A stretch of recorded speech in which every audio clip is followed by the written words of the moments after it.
नमस्कार। आपका अखबार के इस अंक में आपका स्वागत है। मैं हूं प्रदीप सिंह। एक गठबंधन जिसकी गांठ कभी बंधी ही नहीं, तो जाहिर है कि उसका क्या अंत होना था। स्वाभाविक था कि वो बिखरेगा और बिखरना शुरू हो गया है। उस गठबंधन का नाम है इंडी अलायंस। जुलाई 2022 में ये गठबंधन बड़े जोशो खरोश के साथ शुरू हुआ था, बना था कि भारतीय जनता पार्टी को 2024 के लोकसभा चुनाव में हराना है।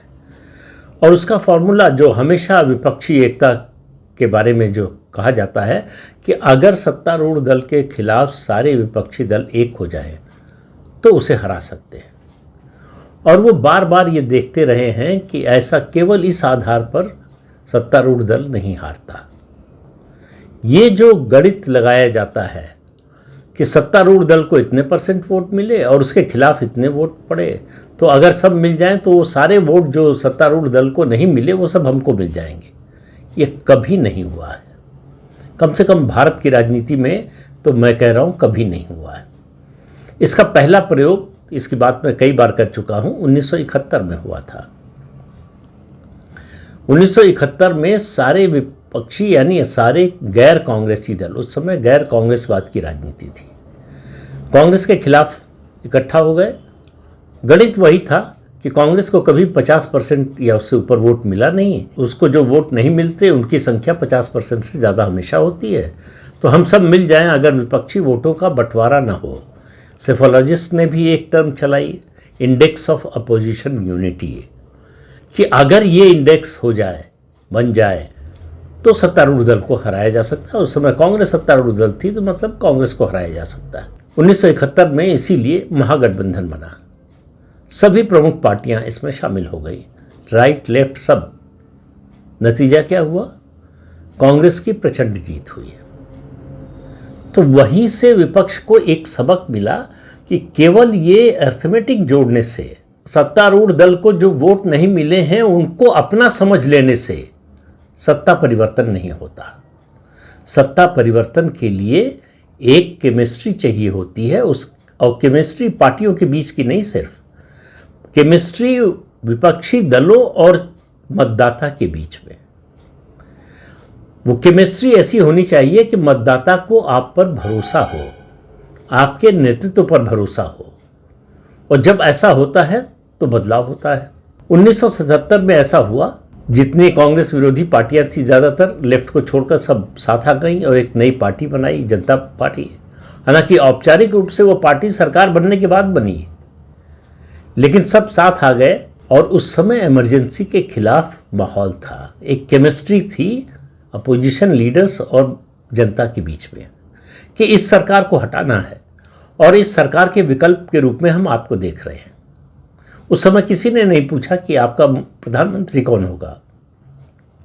जनता पार्टी किसी को प्रधानमंत्री पद के उम्मीदवार के रूप में प्रोजेक्ट करके चुनाव नहीं लड़ी थी, और जनता पार्टी को स्पष्ट बहुमत मिल गया। 300 से ज़्यादा सीटें मिल गई 543 में से, और उनकी सरकार बन गई। गठबंधन में चूंकि वैचारिक मतैक्य नहीं था, इसलिए वो गठबंधन ज़्यादा समय तक टिक नहीं सका। सरकार गिर गई 2.5 साल में। उसके बाद मध्यावधि चुनाव हुए 1980 में, और फिर से कांग्रेस लौट आई। दूसरी कोशिश हुई विपक्षी एकता की 1989 में। शुरू तो हो गई थी 88 से, 89 में हुई, जनता दल बना, तो लेफ्ट पार्टीज, और इस बार भारतीय जनता पार्टी भी अलग रही। बाकी जो पार्टियां थी वो एक हो गई, और भारतीय जनता पार्टी और लेफ्ट पार्टीज के साथ सीटों का तालमेल हो गया। 414 लोकसभा सीटों के साथ जीतने वाली कांग्रेस 1984 में, 1989 यानी 1989 में 5 साल होते होते आधी से कम सीटों पर आ गए।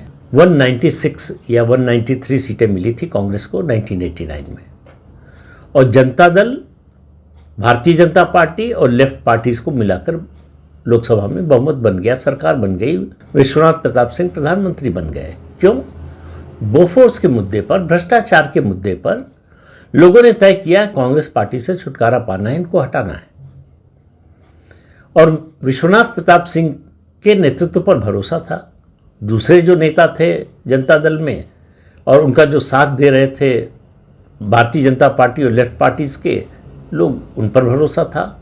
तो सरकार बन गई। उसके बाद 1998 में एक गठबंधन बना। याद रखिए, ये सारे जो गठबंधन मैं कह रहा हूं चुनाव पूर्व गठबंधन थे। 1998 में भारतीय जनता पार्टी ने तय किया कि वो अपने जो कोर इश्यूज हैं उनको किनारे रखकर समझौता करने को तैयार है।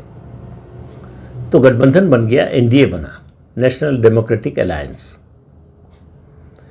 उसमें लेफ्ट पार्टीज को छोड़कर कांग्रेस विरोधी बहुत सारी पार्टियां आ गई और ये 1998 में सरकार बन गई अटल बिहारी वाजपेयी के नेतृत्व में।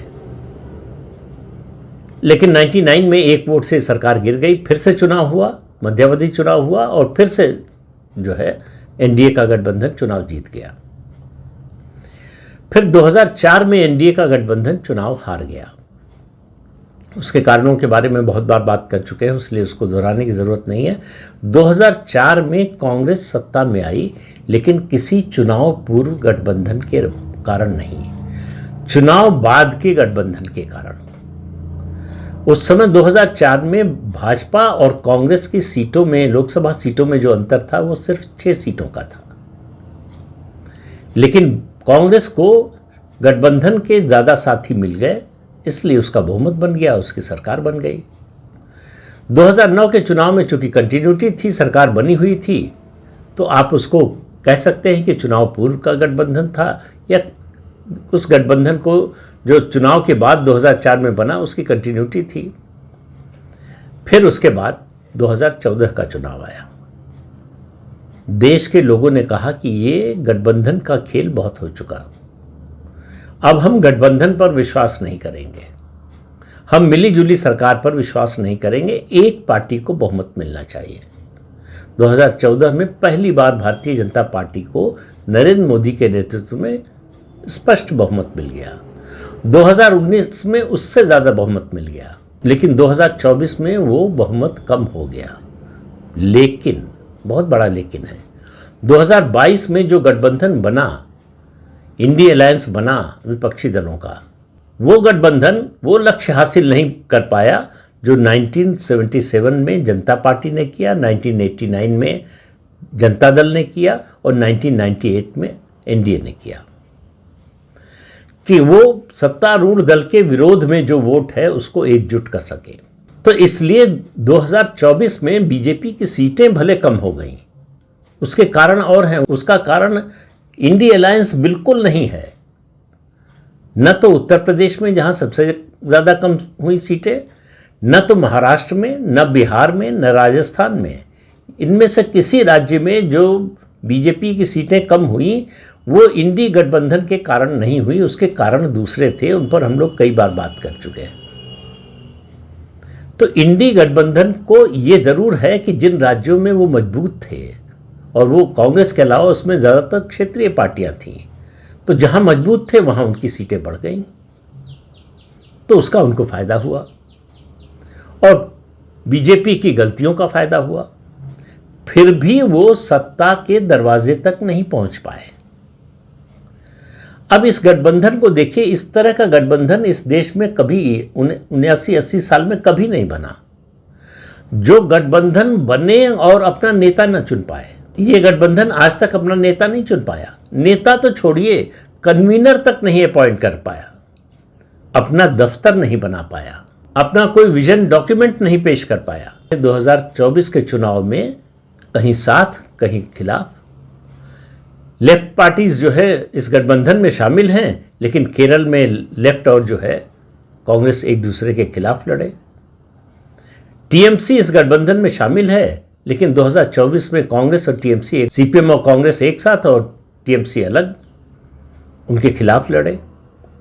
इस तरह से कई राज्यों में हुआ कि इस गठबंधन के साथी दल ही एक दूसरे के खिलाफ लड़े। और अब जो स्थिति बन गई है, लोकसभा चुनाव के बाद से जो राजनीतिक परिवर्तन हुआ है, जिस तरह से एक के बाद एक भारतीय जनता पार्टी राज्यों में विजय हासिल कर रही है, इस गठबंधन के नेताओं का मनोबल टूट रहा है। ये गठबंधन कभी अपना संगठन नहीं तैयार कर पाया, अपना सेक्रेटेरिएट नहीं बना पाया। इस गठबंधन में इस गठबंधन को बनाने के पीछे इसकी सबसे बड़ी पार्टी इसमें शामिल जो थी वो कांग्रेस पार्टी थी। उसका लक्ष्य एक ही था, चालाकी से राहुल गांधी को पूरे विपक्ष का नेता बनाना। सारी विपक्षी पार्टियां जो है राहुल गांधी का नेतृत्व स्वीकार कर लें, और इसका पहले दिन से रेजिस्टेंस था। राहुल गांधी को इस गठबंधन की अध्यक्षता सौंपने से ममता बनर्जी ने इनकार कर दिया और कई पार्टियों ने किया।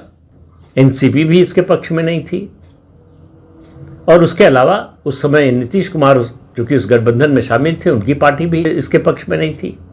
तो राहुल गांधी को नेतृत्व नहीं मिला, तो ये गठबंधन कभी उठ ही नहीं पाया। ये गठबंधन एक गठबंधन के तौर पर कब चुनाव लड़ा ही नहीं, चाहे लोकसभा का चुनाव हो या उसके बाद जो विधानसभा चुनाव हुए उनमें। अब जो परिस्थिति बन रही है राजनीतिक, और जिस तरह से भाजपा की शक्ति बढ़ रही है, राजनीतिक विस्तार बढ़ रहा है, आप मानकर चलिए कि ये 5 विधानसभाओं के जो चुनाव हो रहे हैं, इनके नतीजे के बाद ये गठबंधन पूरी तरह से बिखर जाएगा। पहला अजूबा तो ये है कि बिना गांठ वाला गठबंधन था, जिसकी नियति थी बिखर जाना। इसको बिखरने में 4 साल से ज़्यादा हो जाएंगे, उसके बाद बिखर रहा है। यही अपने आप में आश्चर्य है कि 4 साल तक इस गठबंधन के होने का भ्रम बना रहा, जो कि गठबंधन था नहीं। जमीन पर कहीं ये गठबंधन दिखाई नहीं दिया। इस गठबंधन से पहले कांग्रेस का जो यूपीए था, दरअसल उसी का गठबंधन बना रहा। जो नई पार्टियां जुड़ी वो कभी एक दूसरे के साथ और खास तौर से कांग्रेस के साथ नहीं आई। और इन 5 विधानसभाओं के चुनाव के नतीजे के बाद सबसे ज़्यादा फजीहत किसी की होने जा रही है, तो कांग्रेस पार्टी और राहुल गांधी की। ये जो राहुल गांधी और उनकी पार्टी के राष्ट्रीय अध्यक्ष मल्लिकार्जुन खड़गे 2024 जून के बाद से लगातार अपने भाषणों में बोल रहे हैं, खासतौर से राहुल गांधी तो बहुत ही ज़्यादा बोलते हैं और बहुत ही बिटर तरीके से बोलते हैं कि नरेंद्र मोदी का आत्मविश्वास खत्म हो गया है, उनके चेहरे का रंग उतर गया है, उनका कॉन्फिडेंस खत्म हो गया है। ये 5 विधानसभाओं के चुनाव के नतीजे बताएंगे कि किसका आत्मविश्वास खत्म हुआ है और किसके चेहरे का रंग उतर गया है। तो इंतज़ार कीजिए 4 मई का। 4 मई के बाद आपको जो इंडी नाम का गठबंधन है या इंडिया ब्लॉक है, उसके विसर्जन की प्रक्रिया शुरू हो जाएगी, और उसके संकेत अभी से मिलने शुरू हो गए हैं। जिस तरह से पश्चिम बंगाल के चुनाव के आखिरी चरण के आखिरी दिनों में राहुल गांधी ममता बनर्जी पर हमला कर रहे हैं, वो कोई राजनीतिक समझदारी का कदम नहीं है, वो व्यक्तिगत खुन्नस का मामला है। ममता बनर्जी से उनको लग रहा है कि बदला लेने का मौका आ गया है, और वो अपने भाषणों से ये बात स्वीकार कर रहे हैं कि पश्चिम बंगाल में भारतीय जनता पार्टी की सरकार बन रही है।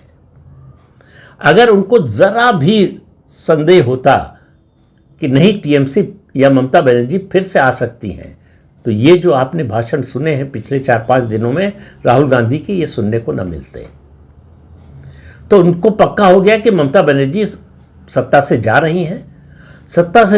इसका मतलब राष्ट्रीय राजनीति में उनकी भूमिका खत्म, राजनीतिक रूप से उनका जो प्रभाव था वो खत्म। तो इसलिए अब कांग्रेस को टीएमसी की, ममता बनर्जी की दिखाने के लिए भी ज़रूरत नहीं है। ये नतीजा आने से पहले राहुल गांधी बता रहे हैं देश को। तो इससे समझ जाइए कि ये गठबंधन कितना मजबूत था, इस गठबंधन के नेताओं और पार्टियों का आपस में कितना भरोसा था, कितना विश्वास था एक दूसरे पर। तो सिर्फ अब 4 मई का इंतज़ार करना है, बहुत कुछ होने वाला है। आप मान कर चलिए बहुत बड़े बड़े परिवर्तन होने वाले हैं 4 मई के बाद। केवल 4 मई का इंतज़ार कीजिए। आज हम जब बात कर रहे हैं तो आज है 28 अप्रैल, केवल 6 दिन, 1 हफ्ते से भी कम का समय है। उसके बाद आप देखेंगे कि भारतीय राजनीति में 2014 के बाद जो परिवर्तन हुआ, उससे भी बड़ा परिवर्तन होता हुआ आपको दिखाई देगा। इस अंक में इतना ही। अगले अंक में फिर मिलेंगे किसी नए मुद्दे के साथ। तब तक के लिए नमस्कार।